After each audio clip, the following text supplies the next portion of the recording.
এদেশের এক ধরনের এক শ্রেণীর দিন প্রচারক, তারা দিন প্রচার করে, তারা বলে যা ইনকাম করে তার ইয়ানত দিতে হবে। তাদের বলাটা ঠিক আছে, ইয়ানত দাও, যা ইনকাম করো তার থেকে দিয়ে দাও। আল্লাহ বলেছেন আনফিকু মিম্মা রাযাকনাকুম, আমি যেটা খেতে দিয়েছি সেখান থেকে দান করো। তখন ভারত, বাংলাদেশ, পাকিস্তান সবাই বলতে পারছি না, তবে দিনাজপুর, রাজশাহীতে আছে। মা চাচিরা যখন ভাত রান্না করে তখন চাউল মাপে দিয়ে এক মুষ্টি তুলে নেই, এই দেখেন আমি যা খেতে দিয়েছি তা থেকে দান করো। এটা ঠিক আছে, তবে এইটাই যেন শেষ না হয়। 5 দিন 5 মুষ্টি উঠালে মক্তবের শিক্ষককে দেওয়া যায়, অসহায় মানুষকে দেওয়া যায়, অনেক উপকার হয়। সবাইকেই দান করতে হবে, করতেই হবে। আল্লাহ তৌফিক দান কর, আল্লাহুম্মা আমিন। আনাস রাদিয়াল্লাহু তাআলা আনহু বলেন, রাসূল সাল্লাল্লাহু আলাইহি সাল্লাম বলেছেন, ইন্না সাদকাতা সিররে তুতফিউ গাযাবার রাব্বি, নিশ্চয় গোপন দান আল্লাহর রাগকে মিটিয়ে দেয়। ক্ষমতা, গোপনে দান করলেন, এসে বললেন জামিয়া সালাফে তেঘরা বিরল দিনাজপুরের প্রধান শিক্ষক বা কোনো একজন দায়িত্বশীলকে যে আমি 2 লাখ টাকা দিয়ে গেলাম, মসজিদে কাজে লাগাবেন, কোনো কথা নেই। এ দিয়ে আল্লাহর উপরে, আল্লাহ আপনার উপরে যে বিষয়ে অসন্তুষ্ট ছিলেন সব মিটে যাবে, এর ক্ষমতা। আমি এ কথা বলিনি, এই কথা মুহাম্মদ সাল্লাল্লাহু আলাইহি সাল্লাম বলেন। উকবা ইবনে আমের রাদিয়াল্লাহু তাআলা আনহু বলেন, রাসূল সাল্লাল্লাহু আলাইহি সাল্লাম বলেছেন, ইন্না সাদকাতা তুতফিউ আন আহলিহা হারাল কুবুরে, নিশ্চয় দান যার নামে করা হয় ওর কবরের শাস্তি বন্ধ হয়ে যায়, হবেই। ক্ষমতা, 10 বার উমরা করেন, প্রতি মাসে 2 বার করে করেন, আপনি আপনার মৃত মায়ের 1 পয়সা উপকার করতে পারবেন না। হজ করেন প্রতি বছর, আপনার বাপের কোনো উপকার করতে পারবেন না। এই যে মানুষ নিয়মিত হজ উমরায় যাচ্ছে, এটা কিছুটা ফ্যাশন হয়ে গেছে। এই টাকা তার লোক দেখানো হতে পারে, তার জন্য কল্যাণও হতে পারে। এইটা যদি দান করে তাহলে যার নামে করবে তার উপরে ক্ষমতা প্রয়োগ করবে ব্যতিক্রমভাবে, কবরের শাস্তি বন্ধ। এ কথা আমি বলিনি, এ কথা মুহাম্মদ সাল্লাল্লাহু আলাইহি সাল্লাম বলেন। তিনি বলেন, ইন্নামাল মুমিন ইয়াস্তাজিল্লু ইয়াওমাল কিয়ামা ফাজিল্লে সাদাকাতিহি, যারা দান করে তাদের বিচারের মাঠে তারা নিজেরা তাদের দানের ছায়াতলে থাকবে, হাত্তা ইউগজা বাইনান নাস, যতদিন পর্যন্ত মানুষের বিচার না হচ্ছে। যতদিন পর্যন্ত আপনার বিচার হবে না ততদিন পর্যন্ত আপনি আপনার দানের ছায়াতলে থাকবেন। এই কথা মুহাম্মদ সাল্লাল্লাহু আলাইহি সাল্লাম বলেন, দানের ক্ষমতা। আবু হুরায়রা রাদিয়াল্লাহু তাআলা আনহু বলেন, রাসূল সাল্লাল্লাহু আলাইহি সাল্লাম বলেছেন, 7 শ্রেণীর মানুষ বিচারের মাঠে বিশেষ ছায়াতলে থাকবে।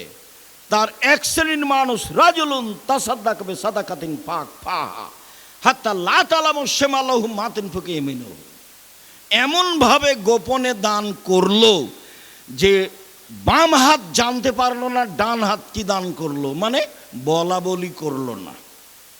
তখন বিচারের মাঠেও এই দানের নিচে থাকতে পাবে, ছায়া হিসাবে থাকবে এই দান। হাদিস বুখারী মুসলিম। এইভাবে রাসূল সাল্লাল্লাহু আলাইহি সাল্লাম বলেন।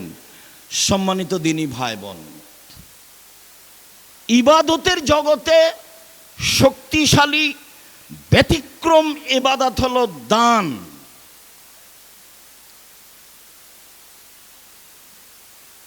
আদি ইবনে হাতেম রাদিয়াল্লাহু তাআলা আনহু বলেন, রাসূল সাল্লাল্লাহু আলাইহি ওয়াসাল্লাম বলেছেন, মা মিনকুম মিন আহাদিন ইল্লা সায়ুকাল্লিমুহু আল্লাহু তাআলা ইয়াওমাল কিয়ামা লাইসা বাইনাহু ওয়া বাইনাহু তারজুমান ওয়ালা হাজবুন ইয়াহজবুহু।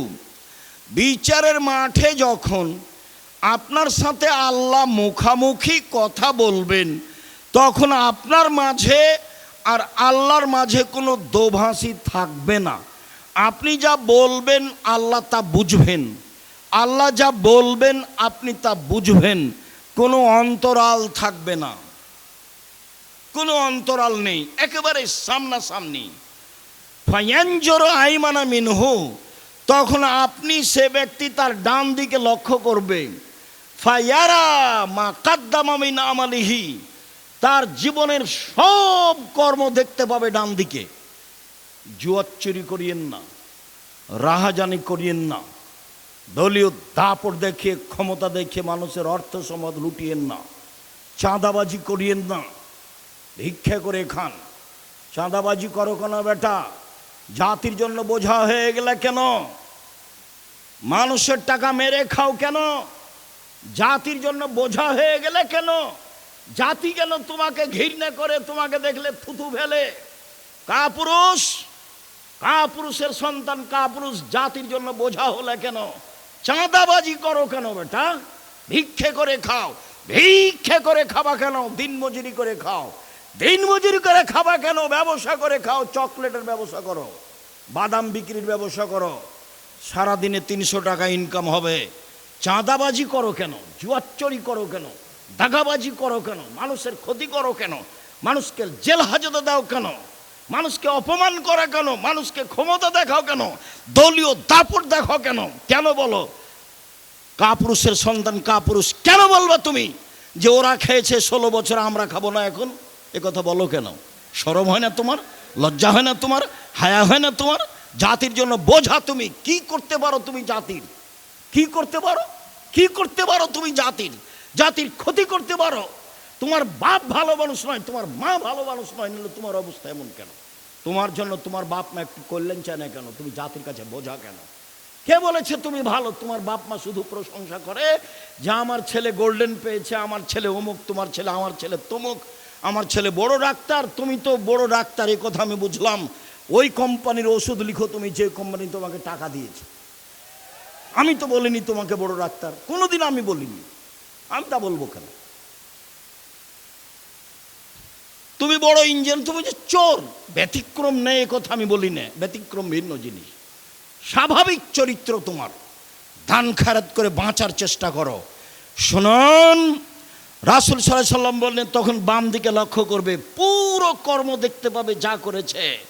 এরপরে সামনের দিকে লক্ষ্য করবে, তখন দেখবে জাহান্নাম। আল্লাহ নবী বলছেন, এখন আল্লাহ রাসূল বলছেন, পৃথিবীর মানুষ শোনো, ফাত্তাকুন নারা ওয়ালাউ বিশিক্কি তামারাতিন। খেজুরের মূল অংশের নিচে বীজের উপরে যে সাদা ছিলকা থাকে, সাদা ছিলকার সমপরিমাণ হলেও দান করে জাহান্নাম থেকে বাঁচো। পৃথিবীর মানুষ অল্প থেকে অল্প হলেও দান করে জাহান্নাম থেকে বাঁচো। পৃথিবীর মানুষ অল্প থেকে অল্প হলেও দান করে তোমরা জাহান্নাম থেকে বাঁচো। জাহান্নাম থেকে বাঁচার একটাই পথ, সেটা হলো দান। সরাসরি জান্নাত কেনার একটাই পথ, সেটা হলো দান। রাসূল সাল্লাল্লাহু আলাইহি সাল্লাম বলেন, ইয়া মাশারান নিসা তাসাদ্দাকনা ফাইন্নী উরিতুকুন্না আকসারা আহলিন নারে। মহিলারা শোনো, আমি তোমাদের অধিকাংশই দেখি জাহান্নামে। জাহান্নাম বলতে নারী আর নারী, জাহান্নাম বলতে নারী আর নারী, জাহান্নাম বলতে মহিলা আর মহিলা। পৃথিবীর মহিলারা শোনো, তোমরা দান করে জাহান্নাম থেকে বাঁচো। পৃথিবীর মহিলারা শোনো, তোমরা দান করে জাহান্নাম থেকে বাঁচো। এরকম পরিস্থিতিতে আল্লাহর নবী বলেননি তোমরা হজ করে জাহান্নাম থেকে বাঁচো। এরকম পরিস্থিতিতে আল্লাহ নবী বলেননি তোমরা রাতে তাহাজ্জুদ পড়ে জাহান্নাম থেকে বাঁচো। এরকম পরিস্থিতি আল্লাহ রাসূল বলেননি যে তোমরা সিয়াম রোজা থেকে জাহান্নাম থেকে বাঁচো। তিনি এরকম পরিস্থিতিতে বলেছেন, পৃথিবীর মহিলারা তোমরা দান করে জাহান্নাম থেকে বাঁচো। পৃথিবীর মানুষ তোমরা সামান্য থেকে সামান্য, কম থেকে কম, অল্প থেকে অল্প হলেও দান করে জাহান্নাম থেকে বাঁচো, এই কথা মুহাম্মদ সাল্লাল্লাহু আলাইহি সাল্লাম বলেন। সম্মানিত দিনী ভাই বোন, আব্দুল্লাহ ইবনে মাসউদের স্ত্রী জায়নাব তিনি বলছেন, আল্লাহ নবী বললেন, শোনো মহিলারা, তোমরা জাহান্নাম থেকে বাঁচাও, তোমরা জাহান্নাম থেকে বাঁচো। ওয়াইন মিন হুলিয়ে কন্যা, গায়ের গয়না দান করে হলেও, যদি টাকা নাই থাকে, পরিবেশ পরিস্থিতি যদি অনুকূলে না হয়, তাহলে কানে যে দুল আছে, গলায় যে মালা আছে, হাতে যে আংটি আছে, গায়ে যা কিছু গয়না আছে, সব দান করে দিয়ে তোমরা জাহান্নাম থেকে বাঁচো, এই কথা মুহাম্মদ সাল্লাল্লাহু আলাইহি সাল্লাম বলেন। সম্মানিত দিনী ভাই বোন, আয়েশা রাদিয়াল্লাহু তাআলা আনহা বলেন, ইন্না ইমরাআতান কালাত, একজন মহিলা বলল, আল্লাহর নবী, ইন্না উম্মি মাতাত, ইন্না উম্মি মাতাত ওয়ালা তুসি, আমার আম্মা মারা গেছেন, টাকা পয়সা ওসিয়ত কিছু করে যাননি। ও আজুন্নহা, আমি মনে করছি, লাউ তাকাল্লামাত তাসাদ্দাকাত, উনি কথা বলতে পারলে দান করতেন।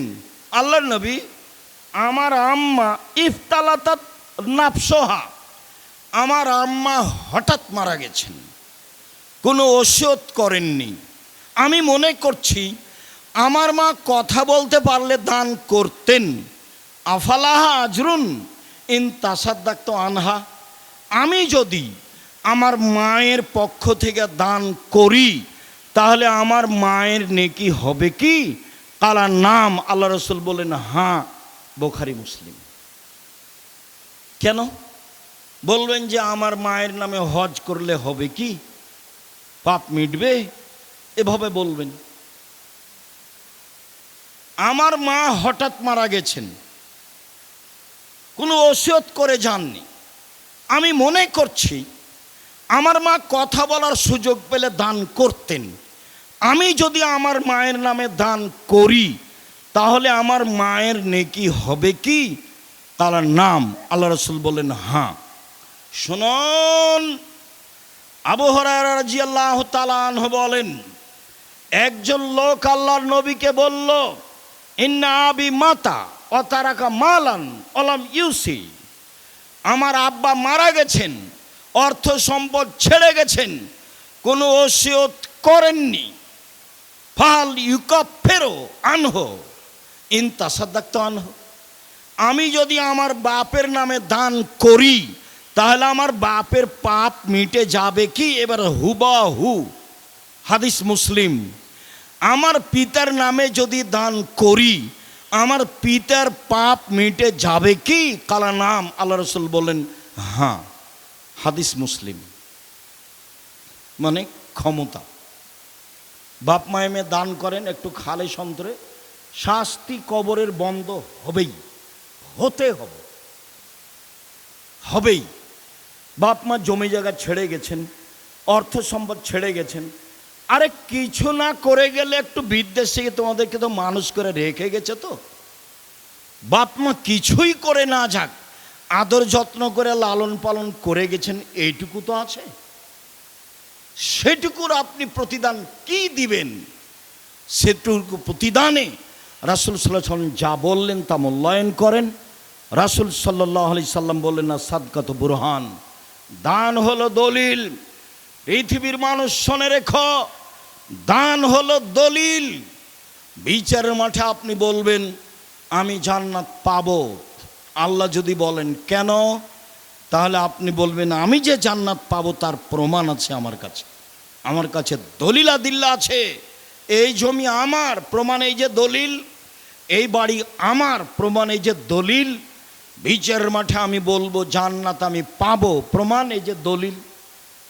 হজকে তিনি দলিল বলেননি, সলাতকে তিনি দলিল বলেননি, সিয়ামকে তিনি দলিল বলেননি, কোরআন তেলাওয়াতকে তিনি দলিল বলেননি, তাসবিহ তাহলিল জিকির আজকারকে তিনি দলিল বলেননি।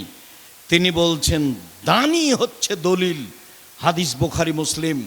সম্মানিত দিনী ভাই বোন, অবশ্য আমি আপনাকে সঠিকটা বোঝানোর চেষ্টা করেছি যে দান হচ্ছে দলিল। পরকালে জাহান্নাম থেকে বাঁচার ব্যতিক্রম মাধ্যম হলো দান। বাপের পাপ মেটানোর, মায়ের পাপ মেটানোর মাধ্যম হলো দান। কবরের শাস্তি বন্ধ করে দেওয়ার মাধ্যম হলো দান। মহিলা মানুষ জাহান্নামে যাবে, এইটাই স্বাভাবিক। বেশিরভাগ নারী জাহান্নামে যাবে। তারা যদি নিজেদেরকে জাহান্নাম থেকে বাঁচাতে চায় তাহলে দান করতে হবে। শেষ পর্যন্ত রাসূল সাল্লাল্লাহু আলাইহি ওয়াসাল্লাম নিচে নামতে লাগলেন।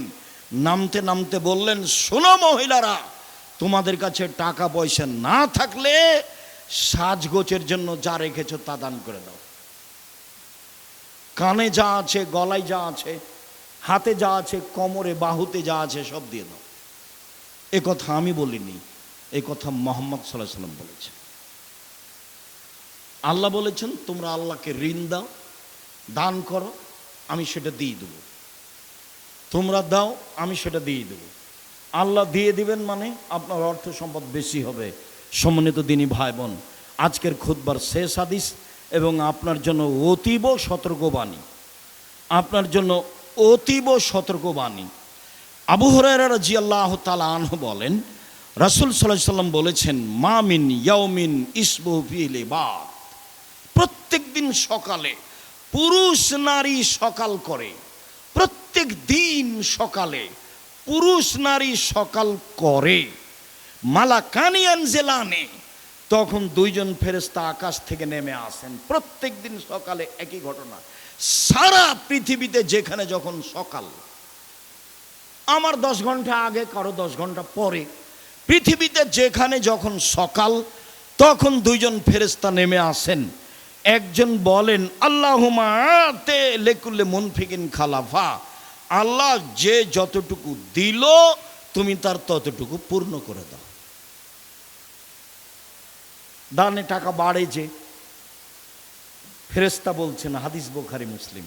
অপরটা শোনেন, আল্লাহুম্মা আতে লিকুল্লি মুমসিকিন তালাফা। আল্লাহ যে যতটুকু দিল না তুমি তার ততটুকু ধ্বংস করে দাও। নেন এবার, হাদিস তো বুখারী মুসলিম।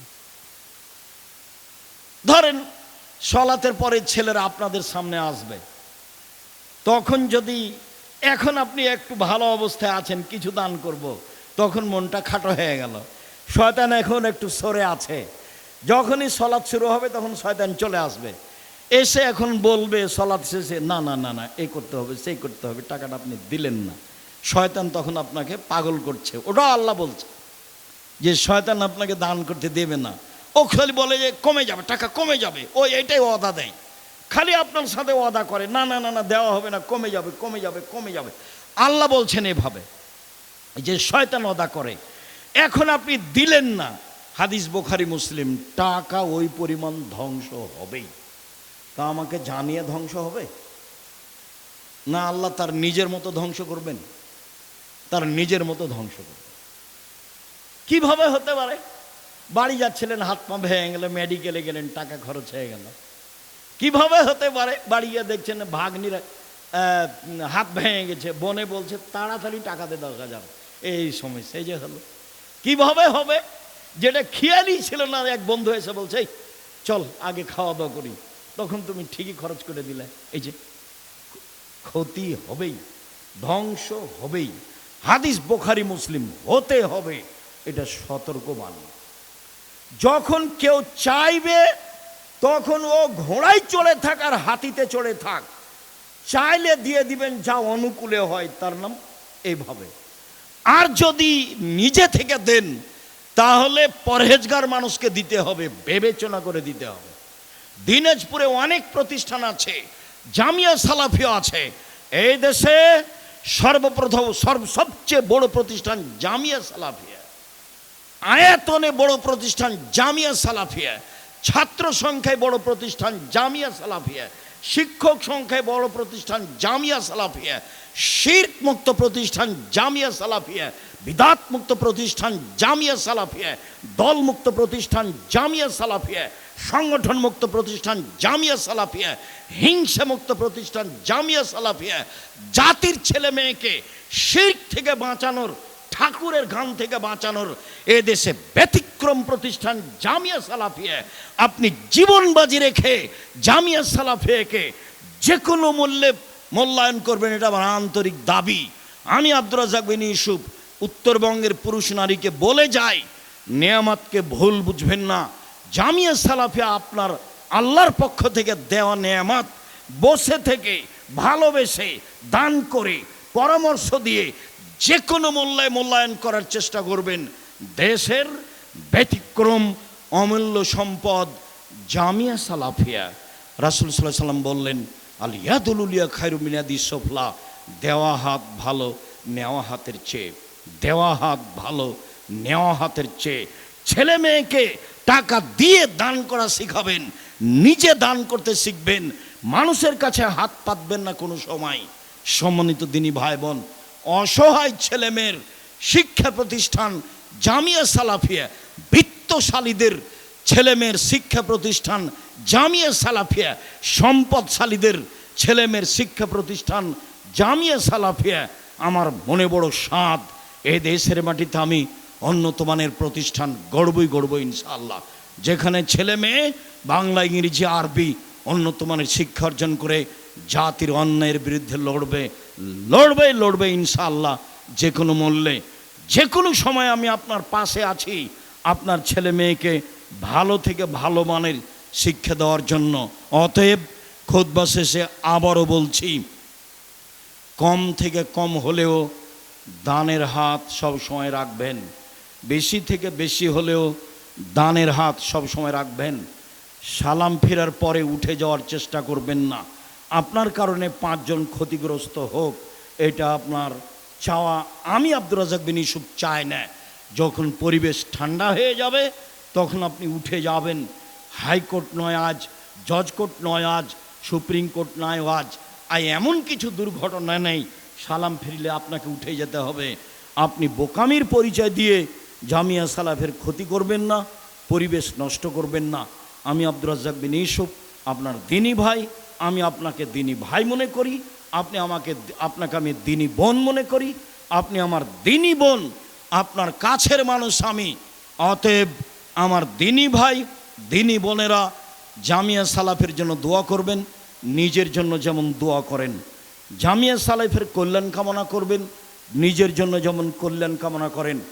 জামিয়া সালাফিয়া শিরক মুক্ত, বেদাত মুক্ত প্রতিষ্ঠান, দল মুক্ত, হিংসা মুক্ত প্রতিষ্ঠান। একবারে খোলা হস্তে আল্লাহকে সন্তুষ্ট করার জন্য দান করবেন। আমি আব্দুর রাজ্জাক বিন ইউসুফ আপনাদের কাছে হয়ে আপনাদের জন্য আন্তরিকভাবে দোয়া করি। আল্লাহ আপনাদের ছেলে মেয়েকে হেফাজতে রাখুক, ভালো মানের শিক্ষা দেওয়ার ব্যবস্থা করুক। আমাদের যারা মারা গেছে আল্লাহ তুমি তাদের কবরের শাস্তি মাফ করো। আমরা যারা অসুস্থ তুমি তাদের আরোগ্য দান করো। আমরা যারা বেঁচে আছি তুমি তাদেরকে তোমার রাসূলের পদ্ধতি অনুযায়ী চলার তৌফিক দান করো। তোমাকে সন্তুষ্ট করার আশায় জামিয়া সালাফে তেঘরা বিরল দিনাজপুরে অল্প থেকে অল্প, বেশি থেকে বেশি দান করে তোমাকে সন্তুষ্ট করার সুযোগ তৌফিক দাও। তোমার দরবারে জোরালো দাবি দাওয়া দোয়া রেখে আজকের জুমার খুতবা এখানে শেষ করলাম। আল্লাহুম্মা সাল্লি আলাইহি, আল্লাহুম্মা বারিক আলাইহি।